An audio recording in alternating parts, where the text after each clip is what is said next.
I would like to start my presentation with a citation from a 1960 book by Francesco Robba, arguably the most important Slovenian art historian of the 20th century. He wrote that Robba was, and I cite, undoubtedly the most important Baroque marble sculptor in the southeastern Alpine region of Central Europe, as he was such an artistic personality that he did not succumb to the influence of the first classicism which was established in Austrian sculpture in his time by Georg Raphael Dohna. End of citation. At that time, studies on Robba's work already abounded. Beside those written, for example, by Viktor Steska in Ljubljana, Erika Tica-Konrad in Vienna, and Viktor Hofler in Zagreb, by the end of 1920s, a first dissertation by Anton Vodnik was completed, and in late 1950s, the second one by Vera Horvat-Pintaric. Still, the praise of Robba's work written by Stele, at least in part, reveals his patriotic pride. Robba was undoubtedly the most important Baroque marble sculptor in the region, but his formation and stylistic profile that Stele addresses in his second sentence were not yet well studied at the time. Even more, Robba's work sometimes evaded the typical formal vocabulary used by art history. For example, in the discussions of Robba's fountain in front of the Ljubljana town hall, this important monument was sometimes described as too Baroque, and sometimes not Baroque enough, whatever that might mean to individual scholars. Today, I would therefore like to present Robba and his work in a wider context of Baroque sculpture between Venice, where he was born and trained, and Habsburg lands, where he spent most of his life. Methodologically speaking, it is this context that allows a realistic assessment and definition of the sculptor's oeuvre. First, we have to acknowledge that Robba, from his arrival to Ljubljana to his death, never had any serious competition locally as a sculptor.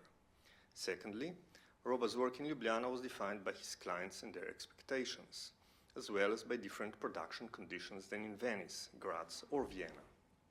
He had a smaller choice of workshop collaborators, both stonemasons and sculptors, clients who were less wealthy and more conservative, and therefore he had and was able to complete only a limited type of different commissions.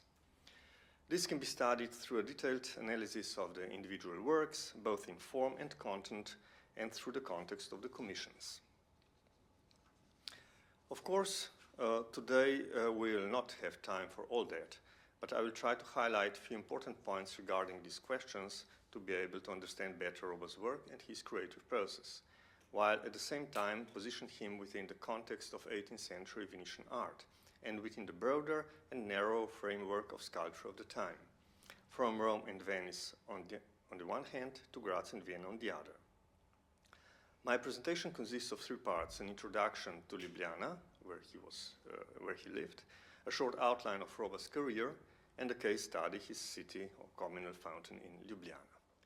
During the early modern period, Ljubljana, now the capital of the Republic of Slovenia, was the political and cultural center of the Duchy of Carniola, one of the Habsburg hereditary lands, and in the same time it was situated on the southernmost part of the Holy Roman Empire.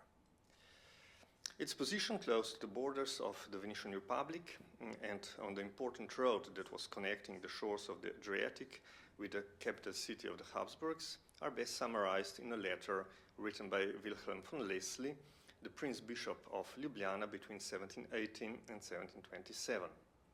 His family was of Scottish origin, and when he wrote to his brother, Alexander Leslie, 6th Laird of Wardhill, he asked him to address the letters to him as to the Bishop of Laibach, Metropolitan of Carniola, betwixt Vienna and Venice, Privy Councillor to His Imperial Majesty. In 1689, local historian Johann Weikart Valvaso published a 4-volume book on Carniola, and as part of a large view of Ljubljana, he presented the capital in two smaller views, one as seen arriving from Venice, the other from Graz. The position of Ljubljana on the high postway between Vienna and Venice, as stated in another letter by Leslie, enabled the nobility, merchants, artisans, and artists to establish strong links with Venice. Merchants from Carniola are mentioned in the Fondaco dei Tedeschi, at least from early 15th century onwards. And in late 17th century, the old landed nobility, as well as the new nobility with some well-educated and other very rich individuals, started to feel the need of the modernization of the city. Among these, there was a small circle of intellectuals who founded a learned society called Academia Operosorum in 1693, which was modeled on similar Italian institutions. One of its founding members was a lawyer, historian, and town chronicler Johann Gregorius Dolničar or Talničar von Thalberg. Between 1715 and 1718, Dolničar scribbled the last 2 pages of the Chronicle of Ljubljana with a list of paintings present in the churches of Ljubljana. Among these, several were of Venetian painters such as Tintoretto, Palma the Younger, Pietro Liberi, Niccolò Bambini, and Antonio Bellucci. Evidently, few centuries of commercial ties with Venice left an important impact on the artistic situation in town. To understand the love of local patrons for the Venetian marble sculpture, we can look at the altarpiece of the Holy Cross commissioned for the Franciscan Church. A wealthy merchant and banker, Jakob Scheel, later noble von Scheelenburg, commissioned the altarpiece at the end of 1694. As Jakob Scheel specified in the contract, beside the already existing painting by Antonio Bellucci, the local stonemason Michael Kusa had to provide the marble statues in Venice, and the patron explicitly asked to look for a primo mastro di Venezia to carve them, so a very good and excellent master. Jakob Scheel, arguably the wealthiest man in Carniola around 1700, was therefore the person that probably introduced Venetian Baroque sculpture to other potential patrons. His notebooks reveal a dense international network of contacts from all parts of Europe in Italy, including members of important families of collectors and patrons, such as Aurelio Rezzonico and Niccolò Maria Pallavicino. That he was well acquainted with current artistic and architectural trends might be suggested from the fact that he bought Andrea Pozzo's first volume of architectural treatise Perspectiva Pictorum et Architectorum in Venice in 1698, only 5 years after it was published. In early 1710s, after years of importing sculpture from Venice, Angelo de Putti was the first sculptor from the Veneto who settled in Ljubljana. During his stay in Carniola, he carved, among others, the 4 legendary bishops of Emona, the ancient Ljubljana, in the cathedral, following the idea not unlike the 4 statues on the piers of the crossing of St. Peter in Vatican. After the Putti left Ljubljana just around 1717, local patrons started looking for something new. Especially the Jesuits, who started to renovate their church in the beginning of the 18th century, were probably eager to find someone of at least similar capabilities. On Wednesday, 19th June 1720, in Subturi Mansion, just a short walk from the city walls of Ljubljana, Zacharias Gladic, at the time rector of the local Jesuit college, offered a light lunch to 4 guests, 2 Venetian sculptors in stone, another sculptor in stone named Andrew, of German origins, and an Italian stucco worker. Blas Riesman, who published this note from the Jesuit diary in 1998, was able to demonstrate beyond any reasonable doubt that the 2 Venetians can be identified with Jacopo Contieri and Francesco Robba. Francesco Robba, in his early 20s at the time, evidently arrived to Ljubljana as an assistant of the more experienced Contieri. But after a series of commissions in Ljubljana, Contieri was back to Venice before late 1721, and Robba remained in Carniola. There were exponents of local nobility, some Jesuits, and even local artisans of Italian origin that helped Robba obtain further commissions. Moreover, he married a daughter of local stonemason Luca Misley. With work for the Jesuits in Ljubljana and Klagenfurt in Carinthia, as well as for Zagreb, he gradually established himself as the foremost sculptor in the region. By acquiring his late father-in-law stonemason workshop in 1727, he also became the leading stonemason and started to sign his contracts proudly as Francesco Robba, scultore et architetto. How his work for the Jesuit order gradually helped him obtain other commissions outside the order can be deduced from a formal letter written on 17 December 1729 by Francesco Saverio Barci, director of the Jesuit College in Zagreb, to the actual patron of the altarpiece of St. Ignatius of Loyola in the Jesuit Church of St. Catherine. The contract was signed in 1727 and the work was paid by no other than Prince Emeric Esterházy, then the Archbishop in Esztergom and formerly Bishop in Zagreb. Full of praise for the new altarpiece, Barci eloquently writes, "We are filled with joy to see how it, through the grace of its rare beauty and by the variety of the well-polished Italian marbles, evinces attention, admiration and praise from the eyes and tongues of the beholders." End of citation. And because of this altarpiece that was beyond comparison in Croatian kingdom, as Barci continues, the canons of the chapter of the Zagreb Cathedral decided to commission further 4 altarpieces from the same sculptor to adorn the Cathedral of St. Stephen. Until his death in 1757, Robba was in fact overwhelmed and overloaded with work for Zagreb Cathedral, but also for the churches of Ljubljana. So his main altar for the Jesuit church was in fact considered as a masterpiece by himself, proudly signing it as Francesco Robba Venetus invenit et faciebat in 1732. By the end of 1720s, he had already signed 2 more contracts for the high altars in Ljubljana, in the churches of the Augustinians and the Ursulines, even though they were both finished more than a decade later. During all this time, Robba remained strongly connected to Venice, traveling there on several occasions to provide with necessary materials, from Carrara marble to different colored marbles for his stonemason's work. During this period, his work evolved and his personal style changed, especially in the late 1730s and around 1740, as we can see from a comparison between the St. Francis Regis of 1729 and St. Sophia from around 1744. His early works recall closely the sculpture of Pietro Baratta, his Venetian teacher. Baratta was not brought up in Venice, but rather in Tuscany, and his sculpture was closer to classic ideals than what was popular in Venice in late Seicento. If we compare Baratta's Virgin Mary with the famous Venetian work of Giusto Lecourt, the so-called Bernini Adriatico, and by far the most influential Venetian sculptor of the 17th century, we could say that Baratta's statue owes more to the depictions of Virgin Mary by Guido Reni than to Lecourt. On the other hand, Robba's personal style of 1740s is marked by growing self-confidence, an ever greater technical virtuosity, and formally refined but emotionally expressive style. It remains a matter of discussion what were influences that enabled this change of style.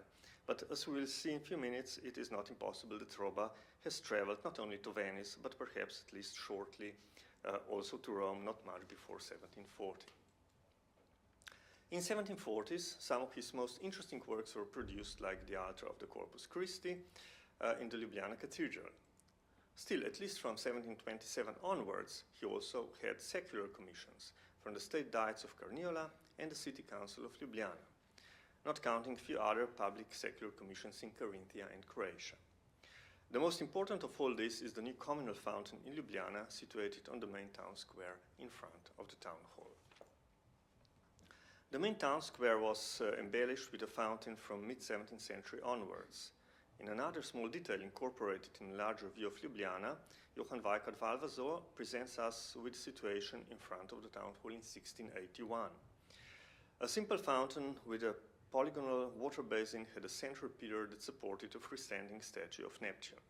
The first version of the statue was carved in wood and placed on the fountain in 1660 on occasion of the state visit of Emperor Leopold I. After 15 years, it was so damaged that they had to commission a new version, sculpted in marble by Johann Kummersteiner. It seems likely that by early 1740s, the old fountain was pretty damaged. Therefore, on the 4th July of 1743, a meeting was held in the town hall where the mayor of Ljubljana, certain Georg Ambrosius Capus, argued that the city had to commission a new fountain. His idea was confirmed by the city council, and on the same day the contract was signed with Francesco Robba. Evidently, Robba and city officials, and Mayor Capus was in fact his neighbor, planned the construction of the new fountain well before that day. The contract is quite precise in the description, and we know that at the same time a model for the fountain prepared by Robba already existed. As I have just explained, by 1743 Robba has established himself as the most important and sought-after sculptor in and beyond Carniola. As early as 1728, an anonymous writer of the early journal in Vienna, the Wienerisches Diarium, reported about the Emperor Charles VI's state visit to Ljubljana.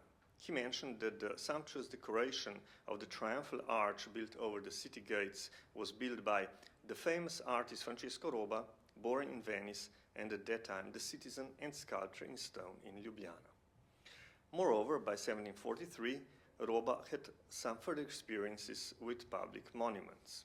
In late 1730s, he constructed the elaborate column dedicated to St. John of Nepomuk for one of the two town squares of Klagenfurt, the capital of the Duchy of Carinthia.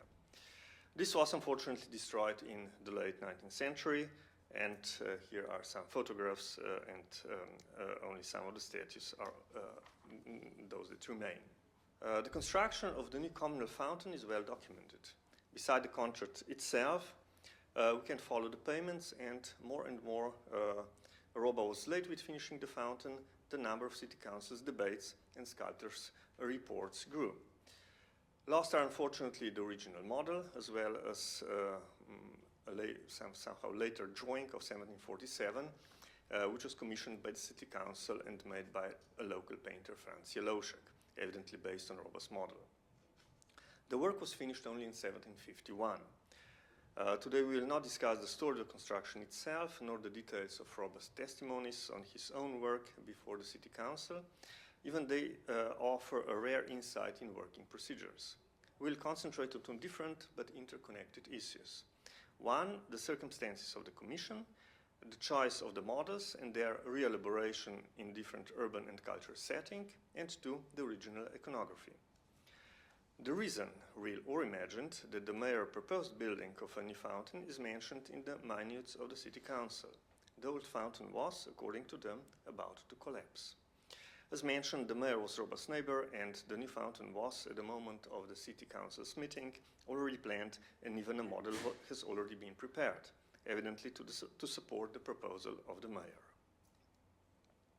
It is very possible that the members of the council were also aware that the city of Vienna had commissioned a new communal fountain on the Mailmarkt that was partly finished in 1737 and received its present form 2 years later.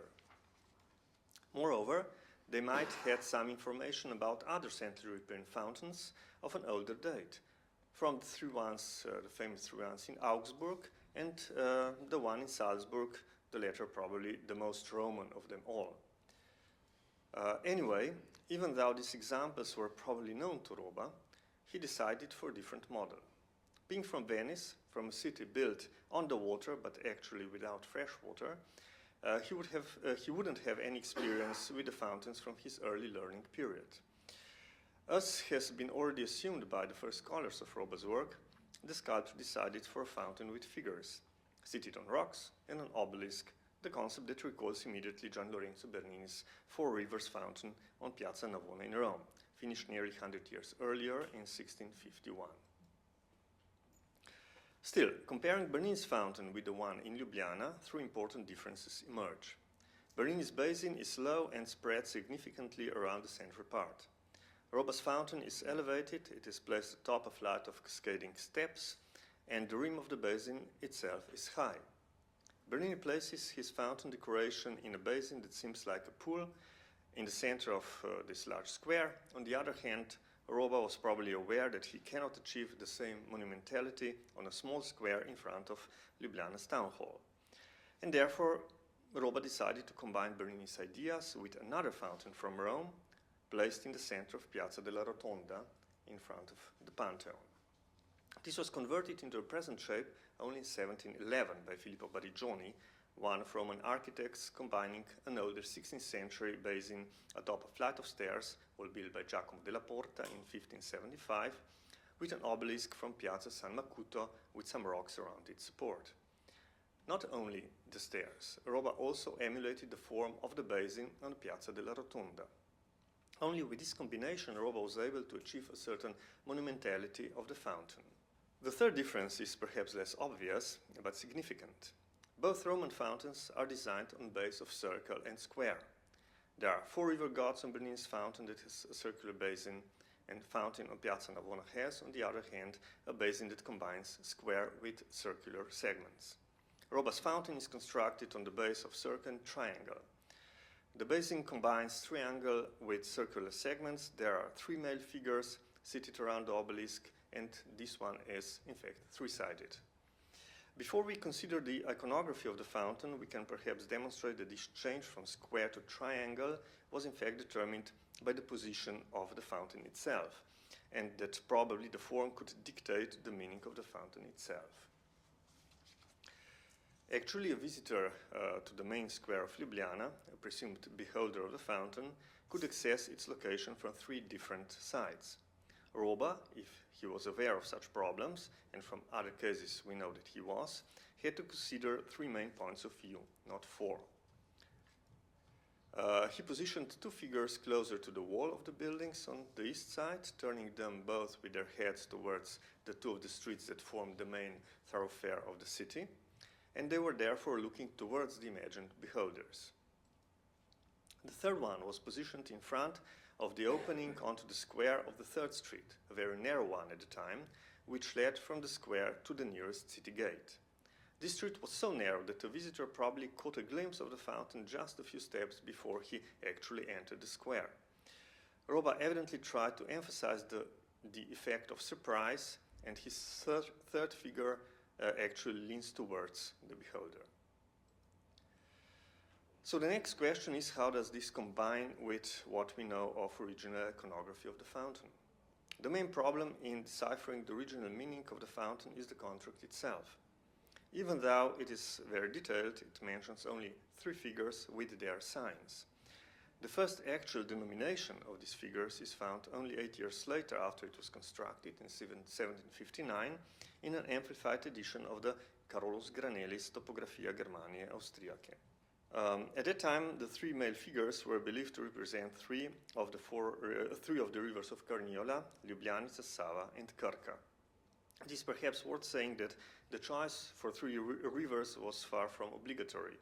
When Johann Gregor Dolničar planned the decoration of the town hall in 1680s, he mentions the depictions of 4 rivers and goes on to mention 5 of them. Robba could therefore choose 4 instead of 3 rivers. The other perhaps important fact is that the text in Granelli's book, and one of elaborations of this text in a separate booklet in Ljubljana 1760s, is the only mention of the meaning of the statues before 1920s, when this description was first published. It was only after the Second World War that the fountain became universally known as the fountain of the 3 Carniolian rivers. The main problem in identifying these 3 statues, more or less really reminiscent of river gods, is the fact that Carniolian rivers were rarely depicted as river gods, and there were therefore no typical attributes that would identify them. Still, at least after the administrative reforms of Maria Teresa between 1747 and 1749, Carniola was really divided into 3 circles or districts: the upper, inner, and lower Carniola. The choice for 3 river gods representing these 3 circles would mean that the fountain was celebrating the Duchy of Carniola as a whole, as well as glorifying the city of Ljubljana as its capital. Still, as has been demonstrated by my colleague Stanko Kokole some 20 years ago, the original meaning of the 3 figures with their ensigns in the contract of 1743 remains elusive. His interpretation gives us opportunity to see the new fountain as a complex reference to the old fountain and to the foundation myth of the Roman town of Emona. As Stanko Kokole pointed out, the inscription of the older Neptune fountain, recorded on the manuscript notes of Johann Gregor Dolničar, stated that by decree of the senior city magistrates, Ljubljana superintendents of public buildings, erected the fountain to honor Neptune, the tamer of the seas, for having welcomed Jason back to his waters after Emona, the Roman town on the site of Ljubljana, was founded. In early modern period, Jason with the Argonauts was seen as the mythical founder of Emona. As Kokole has noticed, one of the so-called river gods has a typical Baroque dolphin at his feet, the one on the right, yes, while the others could be freshwater fish. Moreover, his left hand was holding an attribute which is unfortunately missing, but the position of the hand could suggest a scepter or perhaps a trident. In this figure was therefore a depiction of Neptune. If this figure was therefore a depiction of Neptune, the fountain could be seen as a reelaboration of the former one. The two remaining figures would therefore represent Sava and Ljubljanica, the two rivers that brought Jason and the Argonauts to Ljubljana, at least according to local early modern histories, especially Johann Ludwig Schönleben, uncle of the above-mentioned Dolničar. Even though both possibilities regarding the original meaning of the fountain should remain as a hypothesis, it is evident that Robba was able to melt together his formal models into a coherent whole, perfectly adapted to the narrow and busy square of the provincial capital. Moreover, with his choice of Roman models, he perhaps unconsciously responded to the wishes of the members of Academia Operosorum that mostly did not live to see the new fountain inaugurated in 1751. Their artistic, cultural, and religious ideals were embodied in Rome. Still, with some exceptions, they had to resort to Venetian or Lombard artists to achieve their ideals. But if we paraphrase a sentence written by the dean Johann Antonius Dolničar, brother of Johannes Gregor, in occasion of a religious procession in the first years of the 18th century, Robba's fountain would in many ways help them to see in modern Ljubljana the reborn and triumphant Rome. So after this example of Robba's work, allow me a few final words on Robba's position within Venetian local sculptors. This short case study at least partly demonstrates why Robba is today regarded as the most important of Bharata's pupils. Moreover, if you compare him to his Venetian contemporaries, Robba is among the few most important sculptors of his generation. Definitely, let's say, the top 5, if it uses this modern terminology, of Venetian artists. In some characteristics, Robba occasionally even surpasses them, sometimes in inventiveness, in originality, sometimes in virtuosity, and sometimes in his personal response to iconographic issues. Of course, when analyzing Robba's work, we must be aware of the different production conditions that prevailed in provincial Ljubljana. But this is also true if we compare contemporary works in Venice to Rome or those from Graz to Vienna. To be precise, the patrons in Rome could afford more than those in Venice. There was more money for spending on art, and those in Vienna, again, had more than in Graz or even Ljubljana.